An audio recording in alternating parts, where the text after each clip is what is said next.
2 years, 3 years?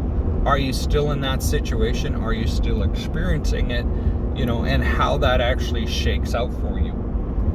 I'm very curious as to, do these twin flame relationships last? And how it overall may have affected you. If you've been on a twin flame journey, hit the thumbs up button. For others of you, if you haven't, hit the thumbs down button. Or, of course, if you've got any advice around this or other resources, please post it in the comments section below. I am just really curious as to how this has shaken out for other people.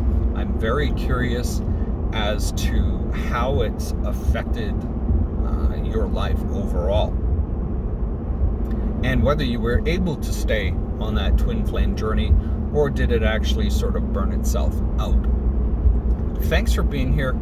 Keep in mind, I will be posting tarot videos shortly.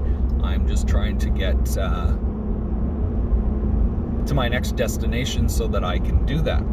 We'll see you next time. Thank you. I appreciate your comments, your thumbs up, your thumbs down in advance, and we'll talk to you soon.